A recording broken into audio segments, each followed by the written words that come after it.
In the paper, it crops the image. Do we have to crop it, or can we just do like a 3-5 thing with 3 vertical and 1 padding? Great question. So we'll definitely cover that. Perfect.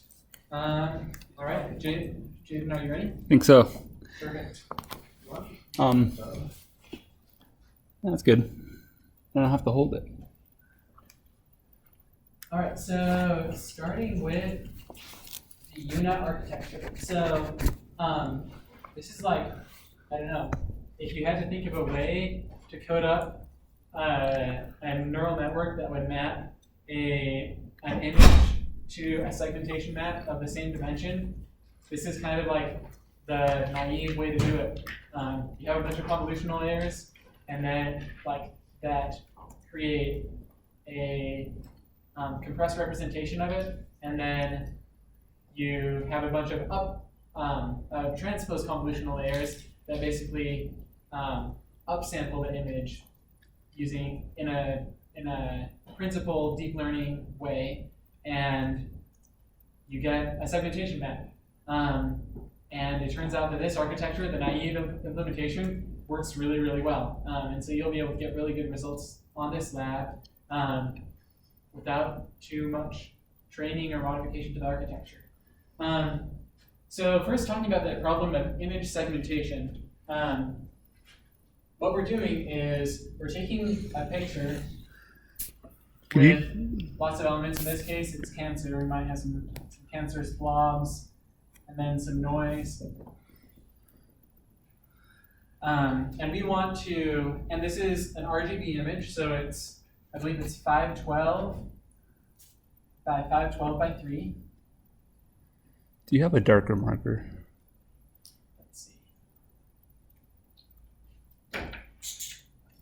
Oh, that's a lot better. Okay. Can you guys see that though, or should I rewrite that?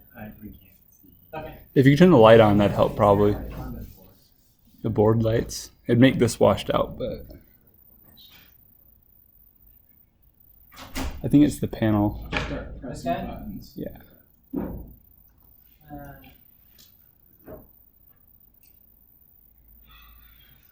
There you go. Okay, cool. Okay, so we have an image, 3 by 512 by 512. And we have some cancerous blobs, some noise, and we want to create, our output will be a segmentation map that is 1 by 512 by 512. Yeah, 2 classes. Oh, right, thank you. 2 by 512 by 512.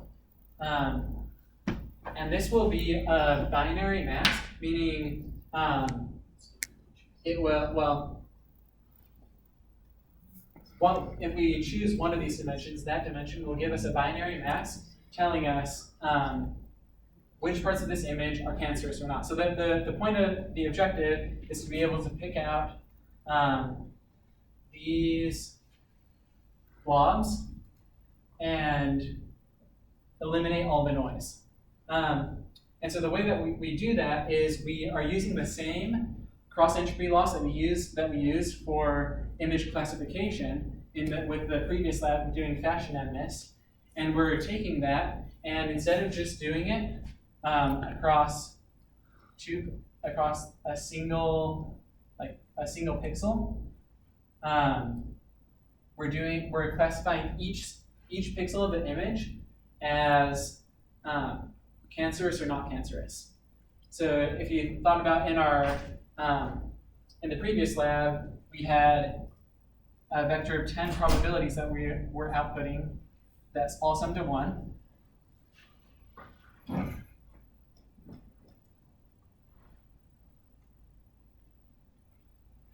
We will have that vector of probabilities. We will calculate that for each pixel of the image.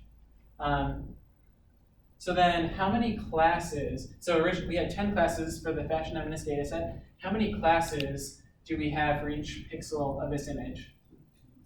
2 classes, you got it. Yeah, so that's basically the task that we have, where it's image segmentation. So let's look at the unit architecture.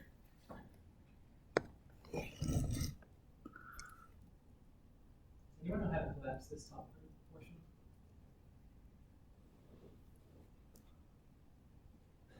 All right, so looking at this architecture, what questions do you guys have? Does this kind of map make sense? No, okay. Michael. Oh no, I just don't understand like the lines that are going across. Okay, yeah, so we have these things that look, so we have convolutions, the blue arrows, we know what convolutions are, but yeah, what are these weird gray arrows? Great, what other questions do you have?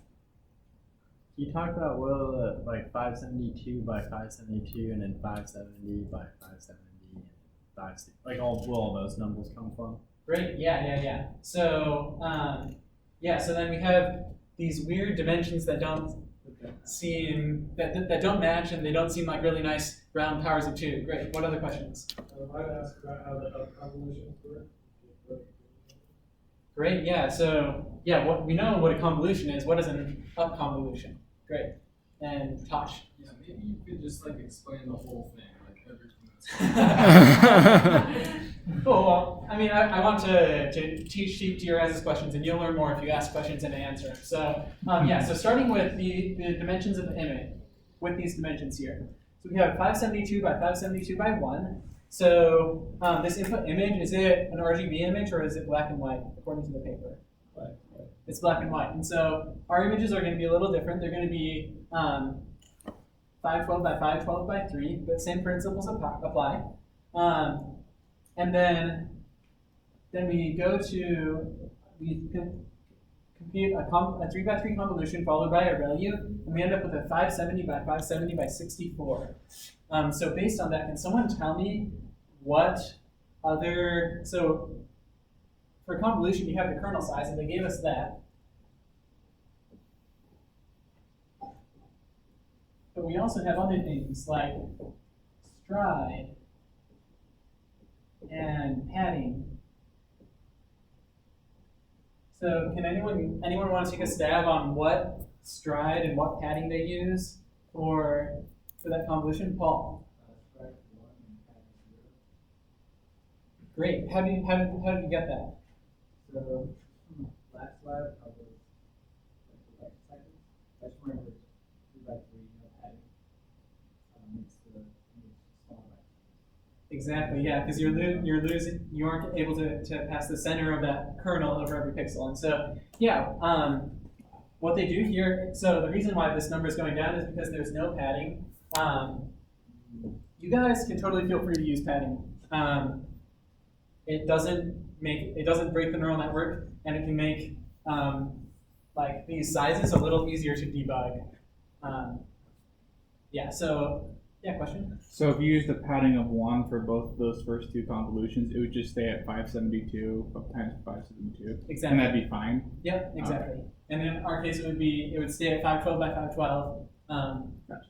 Yeah, when I go to the lab, that's what I did, because it gives you nicer numbers. Great. And so yeah, and then where did that 64 come from then? So the output channel, so the first layer? That's the output channels, which comes from The number of times you can call. Yeah. the number of times you can call. The number of activations or something. Who said that? Number of filters, yes. Exactly. So that's the number of filters. And so you can imagine we have in our case, it will be a 3 by 3 by 3 filter. It's really important to understand like where this channel dimension is coming from. So we'll have a 3 by 3 filter, and we'll pass that over this first part of the image.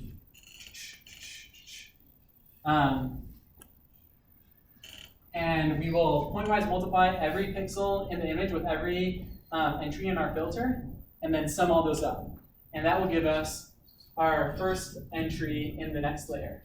And so then if we have 64 output channels, we have 64 of these unique kernels that we're applying individually to that first layer. So that means we can learn 64 different features from that layer. Make sense?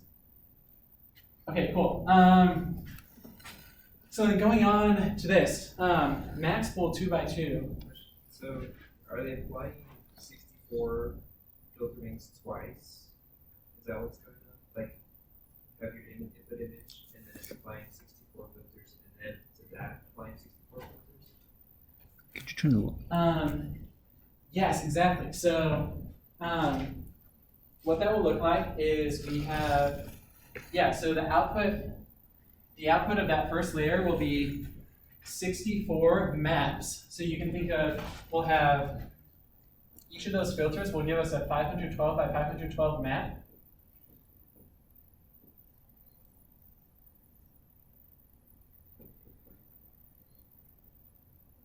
And then do that 64 more, or 62 more times.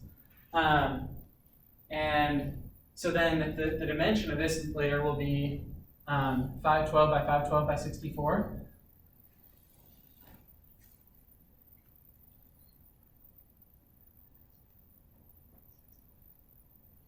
And then you apply 64 kernels, just like that, again, to this matrix. And so what would be the size of the kernels that we would apply to this layer right here? 3 by 3 by 64. 3 by 3 by 64, exactly. Because you need that extra dimension.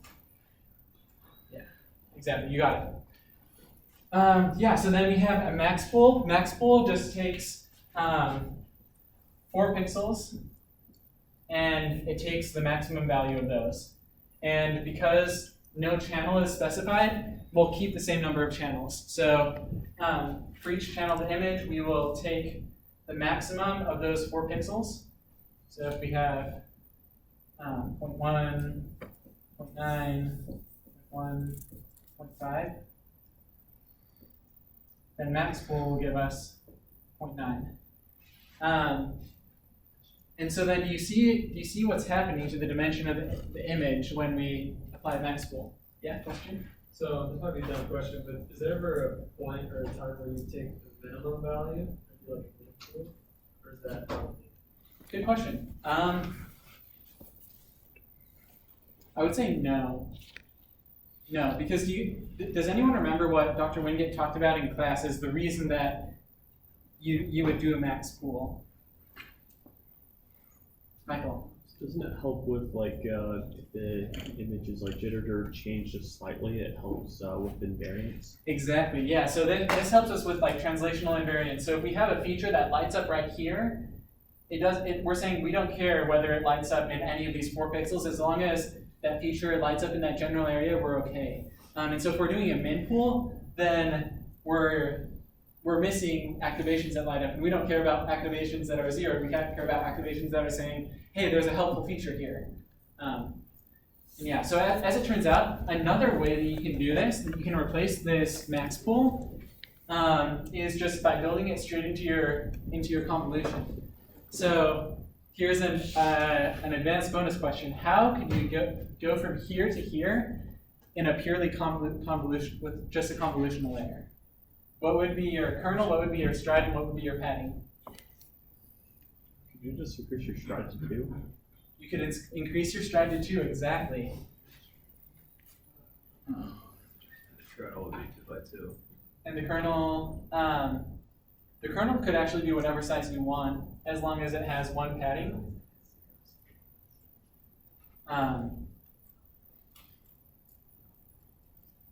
Because you'll still only take you'll only be computing a convolution on every other pixel. So great, and it turns out that this is actually what people do most often now. This paper is about 4 years old, and normally what people do nowadays is they just do a strided convolution rather than a max pool. Question? Okay, so you're saying we take the image and we're going to do 3 by 3 by 64. We're going to once normal, and then the second time you do that, you're going to add a stride of 2, and that would have the same effect as if you did the 2 and then did the max pool. Exactly, yeah.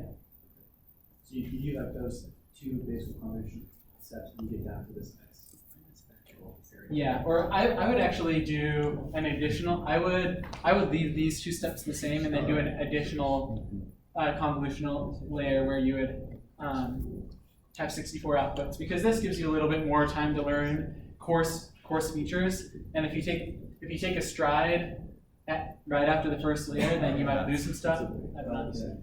Paul. Is there something special about the kernel that takes out the max? Like, how does that work? Yeah, I can agree. Great question. Well, so if we have, suppose we'll take a super simple example where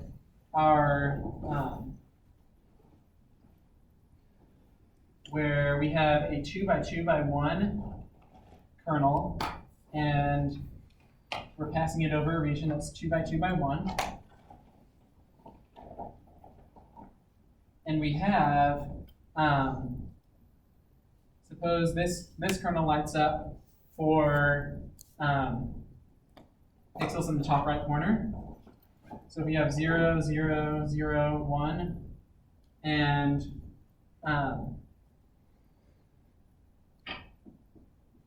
basically we could learn a kernel that I'm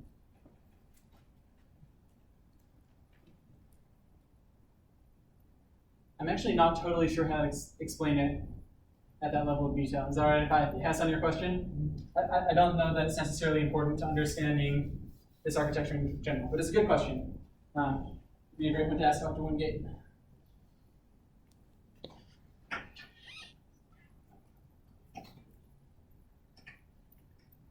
Okay, so we covered these basic layers. I think the rest of this is self-explanatory. So then we have these skip connections. What those do is they are saying in our computation graph, we often would, also it would look something like this. We'd have our x, we might have our thetas here, and there's some sort of multiplication here, and we get our loss. And in a more complicated computation graph, we're going to end up with something that's more like,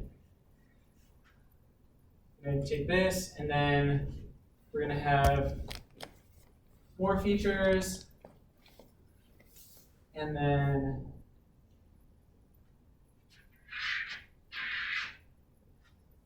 more features, and by the time we get to our loss, our gradients, our partial derivatives, our chain rule, has to go through, like, in this case, probably 10 or 12 or 15 layers in order to get back to this original representation. Because if you think about it, really, at each of these places, we have a representation of our image. Here, our representation is going to be very coarse. It's going to see textures, things like that. Here, it's going to see larger features. By the time we get down here, we're going to be detecting very high-level features. If we were doing image segmentation on like Google Street View images, we might be getting like full cars at this level of our unit. And so the idea is, in order to classify, we want to be able to use all of these features, and we want these layers to be able to learn from our loss as effectively as these layers. And so what these skip connections do is they say, okay, once we do compute all these features, we want to add skip connections. So we're going to add a branch here and add that to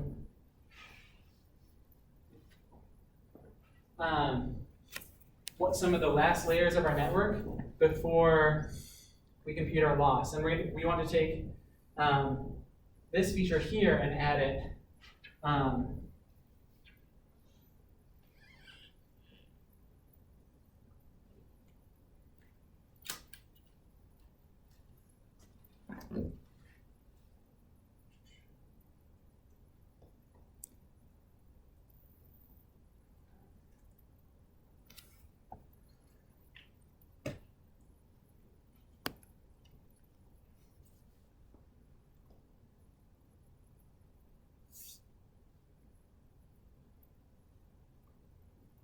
And the result of this is that when we want to compute the loss with respect to our initial parameters of our network, the gradient has a direct path via this addition operator to those parameters. And so these skip connections become very important in things like a ResNet, where it allows gradients rather than having to go through a chain of gradients in order to tweak these parameters, where the signal of the loss with respect to these parameters will be a lot noisier. It gives our loss a direct path to be able to tweak these parameters really effectively. Listen. Does the noisy loss still eventually get back there, but it's just a stronger signal from like the connections? Yeah, exactly. Okay, so that's what our skip connections do, and what it looks like is you literally take the output there and you add it. Or I guess in this case you concatenate it. Any questions on that? You have to reshape it, or like, is it a convolution that reshapes it, or you just like It's just straight up appending it, right? You're just straight up appending it. that? Are we assuming they have the same size? Yeah, so if you, I believe the reason why they did,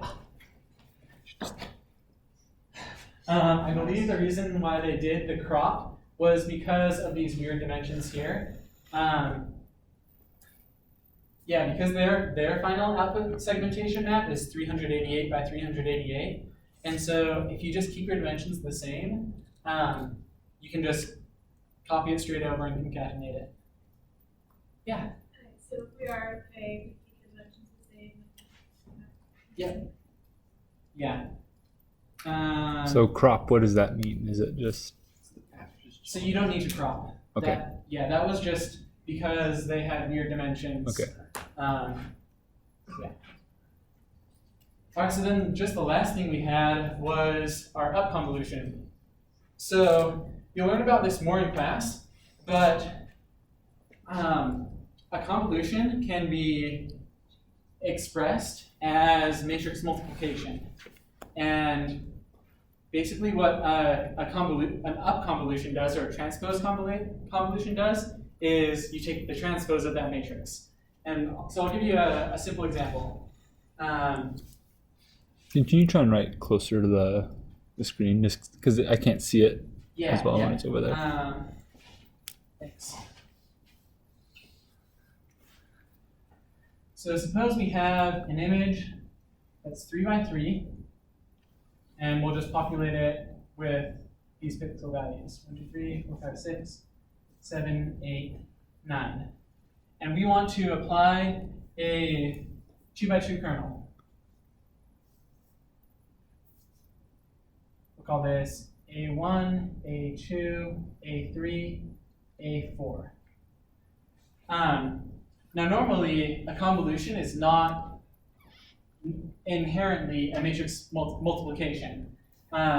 Let's see what happens if we stretch this into a vector. 1 through 9. So the first thing we do is we flatten our image, and then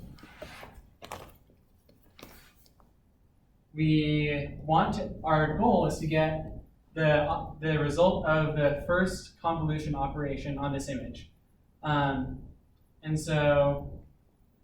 Or really all 4 convolution operations. So we want a matrix of 4 numbers. But we'll actually say it's a vector of 4 numbers, and then we'll just reshape it. So the question is, what do we want the result of our first kernel application to be?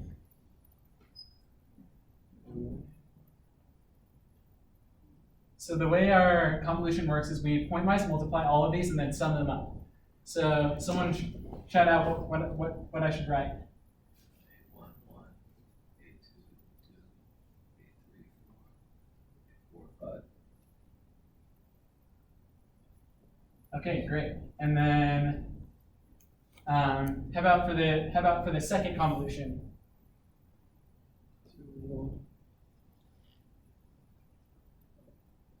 3A2, 5, A3. 6A4. Okay, anyone confused on how we got those numbers? It's okay, don't be shy, you can raise your hand. The reason I'm going over this is because this is a very common question in interviews for deep learning. Is like, how do you implement a convolution in matrix operations? Okay, so the question is then, how do we get this matrix multiplications? Well, for this will have 4 rows and 9 columns, and we want A1 to be multiplied by 1, A2 to be multiplied by 2, A2, oh, this should be 4 and 5.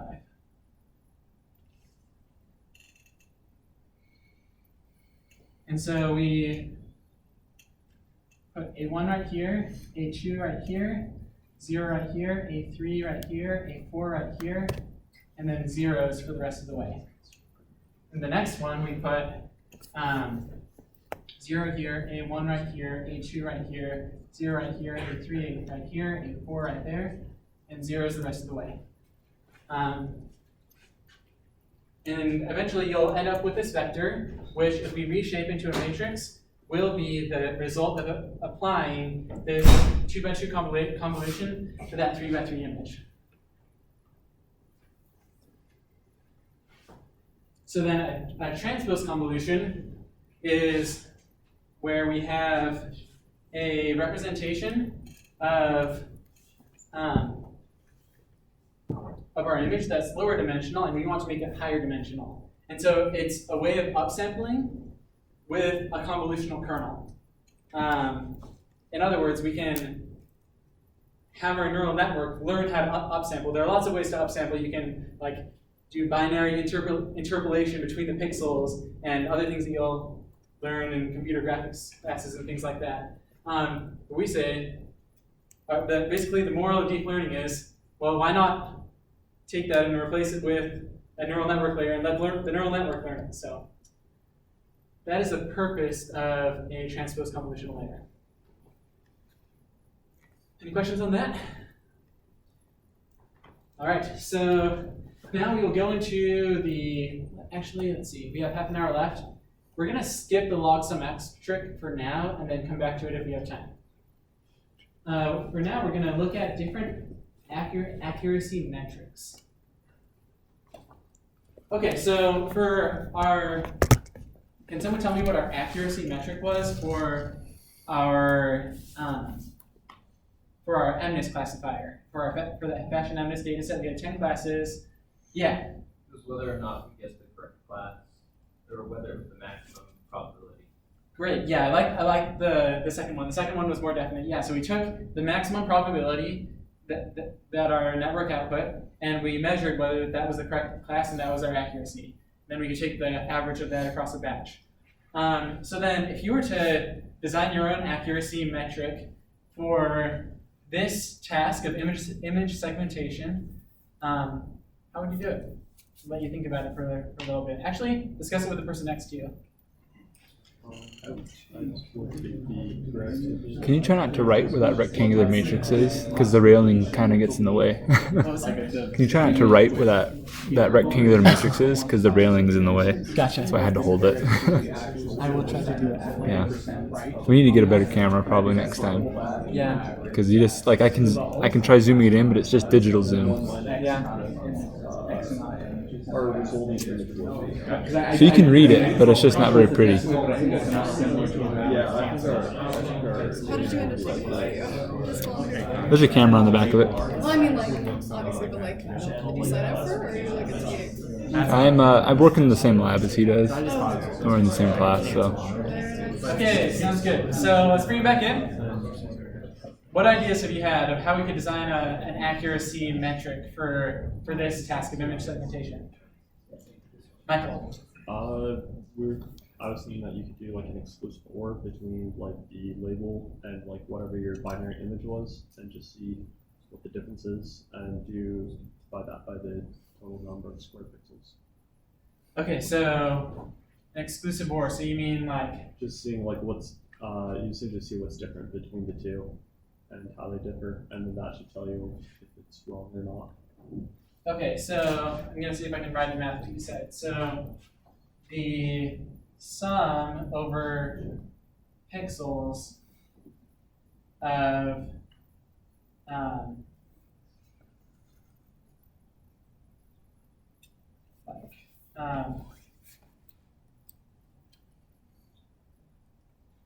like correct of pixel over number of pixels, that kind of thing. Yeah. Cool. Yeah, I think that's a great way to do it. Any other ideas? Yeah, I mean this is the obvious way to do it. However, there are a couple of issues with this metric of accuracy. I'm going to give you a couple of examples to see if we can figure out why that is the case. What if? So we're going to say this is our prediction, and this is our ground truth. What happens if the ground truth has a little bit of cancer right there, and we say that there is a little bit of cancer here? And let's say that this is like 5% of the image, and that's like 1% of the image. What would be our accuracy according to this metric? 0. Or, well, 0. Well, so did we get this pixel correct? Yeah, Yeah, absolutely. Did we get that pixel correct? Oh yeah. Yeah. We got almost every pixel in this image correct, except like this like 1% of the image here and 5% of the image here. We would have gotten 94% accuracy on this image segmentation. Pretty good, huh? Yeah. And would you be happy about that? Or even better, let's say we said there was no cancer. What are we at? Oh, we're at 95% accuracy. How do you feel if that was your tissue and they were diagnosing you with cancer or not? The network would just learn to be really optimistic. Oh, no cancer, nothing. Exactly. And so this is a metric that would approximate how well we're doing. But maybe we want to do something that like is a little harder on these types of errors. Yeah, question. So it's kind of like the thing that we don't really care about the zeros. We only care about like ones being there is cancer, zeros being there's not cancer. We only care about the ones. We don't care really about the zeros, do we? I don't know. I might like we care if we have ones in the same place. We don't care if we have zeros in the same place. Yeah, something along those lines. Definitely. Okay. Yeah, you're definitely getting at the right idea. Yeah. I'm not just actually exactly sure how you do it, but you could weight like missing cancer to be more than just getting something correct if it was non-cancerous. So you could just add different types of weights. Not exactly sure how, but then it's more detrimental to your accuracy if you miss cancer than you should have predicted. Totally. Yeah, totally. That would definitely be another way to do it. So the common metric of accuracy that people use for image segmentation is what is called intersection over union. Can I get a volunteer to read that? Paul. Intersection over union, IoT metric, also referred to as the card index, is essentially a method to quantify the percent overlap between the target mask and our prediction output. This metric is closely related to the dice coefficient, which is often used as a loss function during training. Perfect. Yeah, and so this is the formula. So we take our target intersected with our prediction. So in this case, the number of our target would be this, intersected with our prediction. They have 0 overlap, so the intersection would be 0 over the target union with prediction, so over the total number of pixels. They give a couple of really good examples in this blog post. Yeah, go ahead. How would that have 0 overlap? Because you have a lot of white space. It would be like I guess I understand the 0 overlap because there's a lot of areas that we could be misdistributed, right? Yeah, so this is the IOU is for an individual class. So the IOU for the not cancer pixels, you're right, it would be pretty good. Yeah, so the IOU for the non-cancer pixels, let's see. So their intersection would be everything except this, so like 95 over their union, which would be all of it. So that it would be like a 95% IOU for the non-cancerous pixels. Great question. Like cancers or not. Yeah. So then, I think this gives a really good example. So we have a ground truth. We're looking for a woman, and this is what our neural network spits out. So if you were to like guess some numbers, we're using the IOU metric, which is target intersect predicted over target union predicted. So someone give me some throw out some numbers. So what do you think for the numerator? 50%? Cool.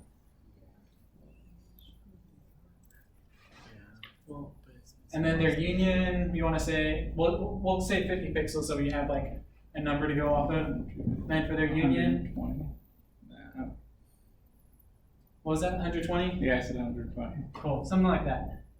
And so you can see how this would be helpful here. In our cancers example, say, let's make this a little bigger. So we have 10%, and I'm going to put our prediction overlapping with it.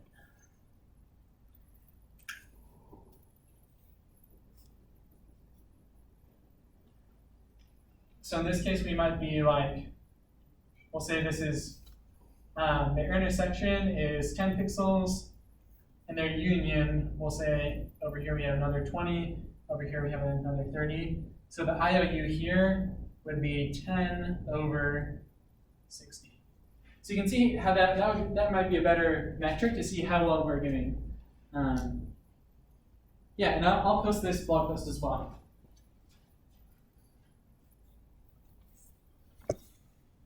Shows the intersection of the union. Yeah. In the specs, it said that if you just predict there's no cancer every time you get by 5% accuracy, I'm assuming that's referring to the previous accuracy metrics we Exactly. Not the Exactly. So this is actually kind of like bonus material that I'm giving you guys. Like, I don't think he's going to go over this in class, but if you want like the industry standard for like image segmentation, use IOU or something like it. Cool. So then let's implement this. Let's see what this might look like. So let's define compute accuracy.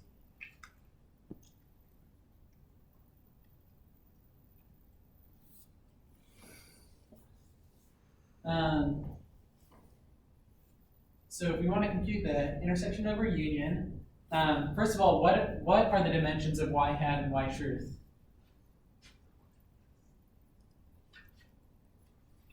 Anyone? Would just be our output image. It would be the size of our output image. The size of our output image? Or, well, yeah. So that would be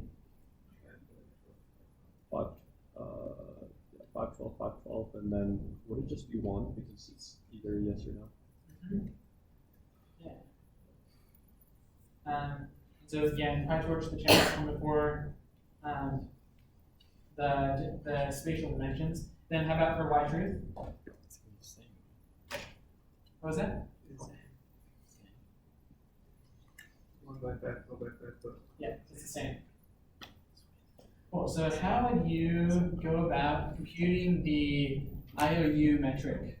Or maybe let's start with this metric, because if you use this on the lab, you'll get 100% and you're totally fine. Yeah. So a question. So are we outputting 2 channels? And was that correct? Good question. Yes. Yes. So actually, you're totally right. So y hat is actually 2 by 5, 12 by 5, 12. Why is it 2 channels? What? Because it's for individually which ones have cancers and which ones don't. So you're outputting basically what segments are cancers and then the segments not, like the likelihood that it's not. Exactly. Did you catch that?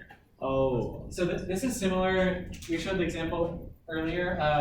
So our output is 2 by 5, 12 by 5, 12. And this single class set of predictions here, this 2 by 1 vector for that single pixel corresponds to the 1 by 10 vector that we had in the previous lab for the number of classes of fashion I missed. Yeah. So of the 2 layers, they would essentially be mirrors of each other, except where if it's a 1 and 1, it's a 0 in the other. If it's a 1 in the other, it's a 0 in the first Exactly. one. Yep. Okay. And together they would just be straight ones if you added them together. Exactly. Yep. And that would be a really good way to debug your net to see if it's doing what you think it's doing. All right. So just making sure. So like if we take that two layer, like do those add up to 1, or are they not the same? Yeah, they totally If add they add up up. to 1, then like essentially we have 1 extra layer that's unnecessary. It seems to me. Yeah. So you can really do it either way. You can predict. Well, I mean, really, the principled way to do it is to do it with 2 channels, because the cross entropy loss is across number of classes, and if you don't have values for one of the classes, then yeah, you could just subtract one of the channels from one, and that's how you would get it. So yeah, you can do that if you want. Is that we can just do that because we know it's the opposite. It's like we're like essentially they're like just opposites of each other. While like we had 3 classes, we couldn't necessarily do that. Exactly, yeah. And so you would need to do like a sigmoid in the last layer of your neural network, so that your values, your probabilities are squashed between 0 and 1, and so you can interpret them as probabilities. But yeah. Cool. So yeah, let's see how we implement this. So tell me what you type. Put something out there. Make a for loop that's the size of both at like 5, 12. I'm gonna go through rows, I'm gonna go through columns. Okay. And I'm gonna need an index. So an index. And I'm just gonna compute if they are the same or not. Although I'd rather have hits. I'd rather transform it to hits where it's 1s and 0s, so that you can just say XOR. You get whether it's the same or not. Okay, well, so he was describing something a little bit different. I think he was talking about predicting 1 layer instead of 2s. You're saying before we do any of this, we should just set these values to either 1 or 0. Okay, Yeah, cool. You can collapse down to 1 or 0. Or you can do it inside the same voltage. But that's Gotcha. So like y hat equals y hat greater than 0.5, something like that.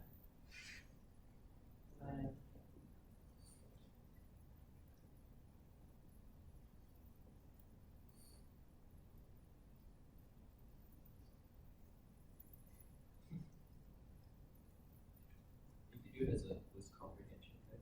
yeah. Like, multi-arrays, you can just compute or multiply them together. What do you mean by that? So if there was no higher array with 0s and 1s, what you're going to do is compute this greater than statement. Then to get the numerator, which is the intersection, you can just combine and multiply them together. Yeah, smart. To get the denominator, you can componentize add them, but then you'll end up with a bunch of twos in there, so you could like convert them into rules and then convert them into answers, something like that. Yeah, I like that. So I like this idea of doing it outside of for loop because we're all about speed, right? So yeah, intersection equals. So does everyone understand what's going on here? This is like Python syntax.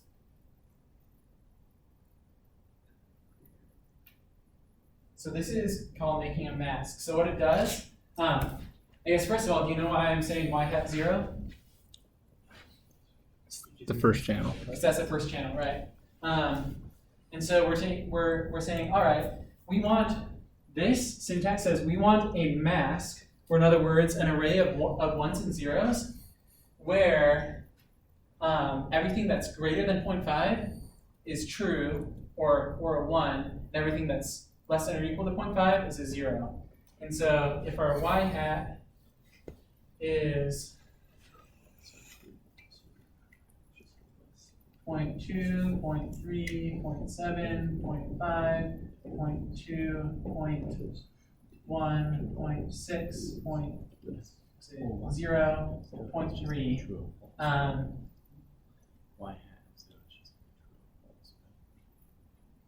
What will this first line give us? 0, 0, 1, 0, 0, 1, 1, 0, 0. What was that? 0, 0, 1, 0, 0. Does that look good? Cool. And then the second line, probably want to make that less than or equal to, or actually want to make it greater than or equal to. So then our other channel would be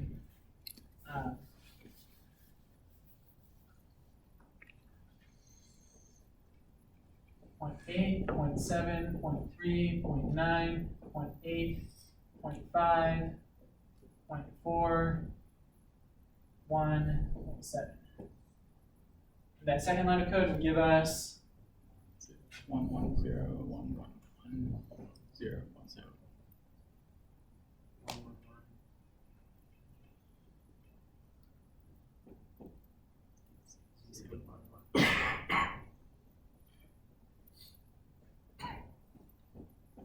So that's a nice, I don't know, debugging. We're just hand tracing. So does it look like our formula checks out? Do those look like values that make sense? Cool. And then let's say that our y truth says 0, 0, 1, 0, 0, 1, 0, 0, 1. So Nate said let's multiply them together. So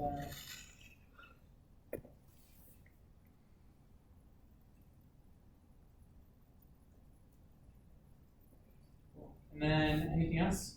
Maybe so.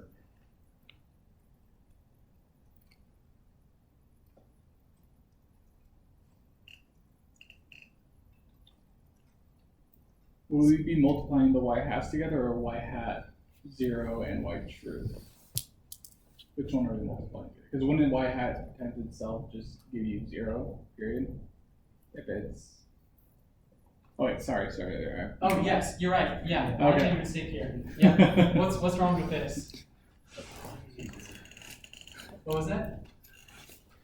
Gonna get 0. Always be all zeros. And your index is going to be 0, so you're going to multiply 1. Yeah, I'm comparing one channel of my array to the other, and I'm not comparing this to what should I be comparing it to? Yeah. Thank you. Good catch. Okay. Sorry, this is just going back again. Does it matter where we put the less than or equals to? Could it be on the other one? Mm-hmm. Okay. Yeah. 'Cause I figured that that all depends on how much you want to weight it towards trying to not get a false negative or something like that, right? Because you could make it that anything that's greater than 0.4 it classifies as cancer, right? Mm-hmm. Yeah, you could. Okay. Yeah. But we aren't doing that in our loss function, and so our accuracy has nothing to do with training our network. It's That's just true. seeing Okay. how well we're doing it. So yeah, good point though. So the y hat of 0 is greater than 0.5. Shouldn't that be less than 0.5? Well, am I missing something? No, it should be greater than 0.5. The reason for that is, so we could say y hat 0. We're just doing, we're just saying that if this class is weighted over 0.5, then we want to push it up to 1. If this class is weighted greater than or equal to 0.5, we want to push that class up to 1. Gotcha. Yeah. All right, so how are we going to do this union? What was that? Is there a numpy function for it? There's Probably, yeah. there's like a numpy bitwise You could 4. I'm not sure. I'm pretty sure there is. Okay. What were you going to say? you could just add them together, and then anything that's higher than 1, you make 1. That's another thought. I'm going to do that because I don't know how to do numpy bitwise OR. Is that all right? Okay. So, tell me what to type. NP dot. Oh.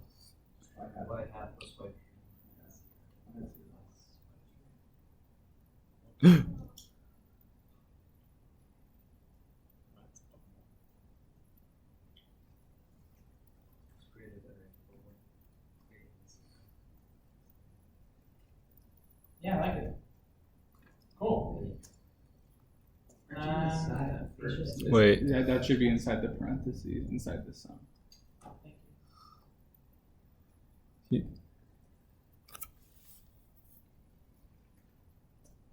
All right, and then anything else?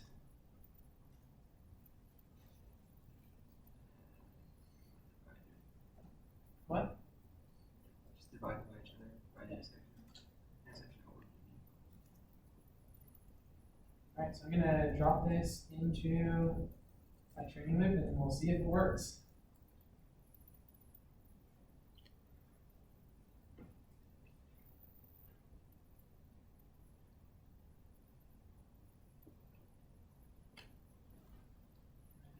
Previous.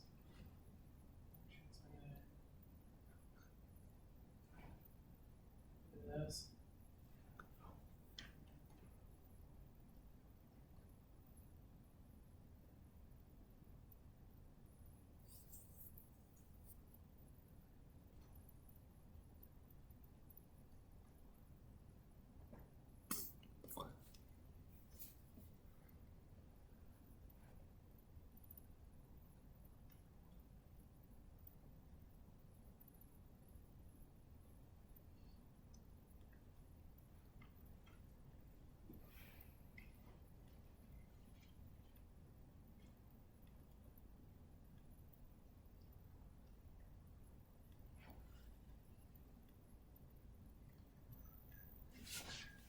So this is just because I forgot about the batch dimension.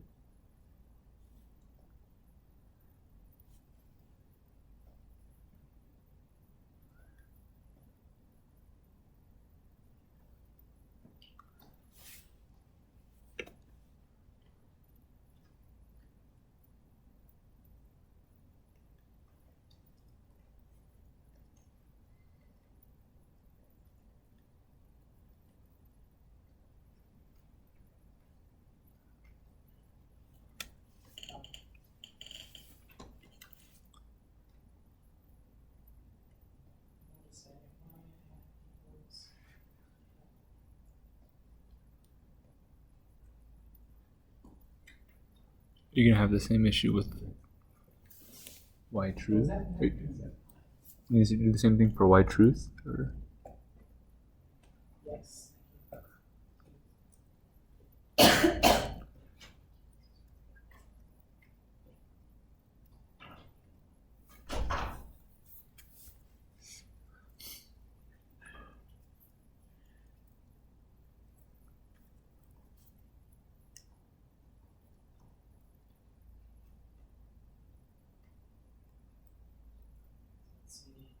What's this graphing?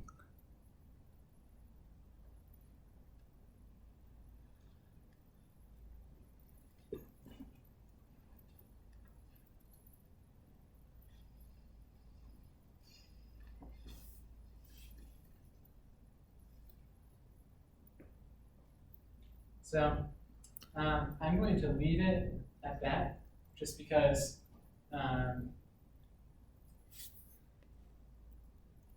yeah, I'm not sure if my network is training or not. But I think we're on the same page that we feel good about that accuracy metric. So feel free to take a picture. Let's do that together. Yeah.